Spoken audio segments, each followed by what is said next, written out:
This is Duke University.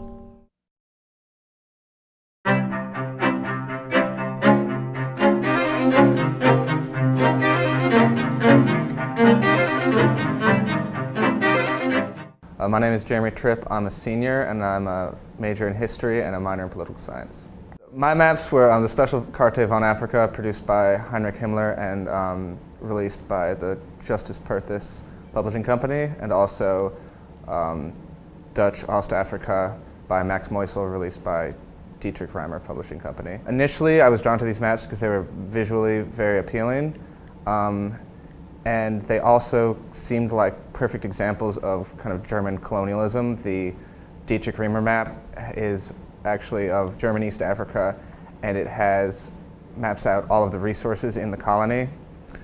And then the other map is a massive wall map of the entirety of Africa, and I found out it was actually produced in celebration of the 1885 Berlin Conference, which kind of helped accelerate the colonization of Africa by European powers, so that also seems like a very good example of kind of this classic colonialism. One of the larger problems I ran into when researching these maps is the fact that I don't speak or read German, so I worked extensively with Heidi Madden, who is the research librarian for Western Europe, and she sat down with me and we helped me find online resources, biographical entries for the map makers themselves, and kind of data entry from German sources that would allow me to kind of place these maps in the historical context and also figure out where exactly they were from and why they were made. In researching these maps, I found out that Imperial Germany never really had a cartography bureau until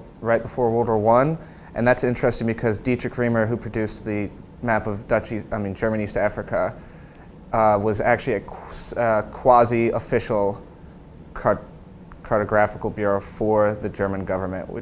And so that's led me to the conclusion that this map that was produced in 1910 was actually produced at the wishes of the German government. And that's why it details specific resources such as gold, iron, railways, shipping lanes, and other transportation networks that existed in the colony and also in other parts of Africa at the time. The special Carte von Africa produced by Justus Perthus, on the other hand, displays many interesting features such as problematic areas with problematic or non-friendly natives, areas where German influence was necessary, and also trade routes between colonies, suggesting the German wish for expansion in the region.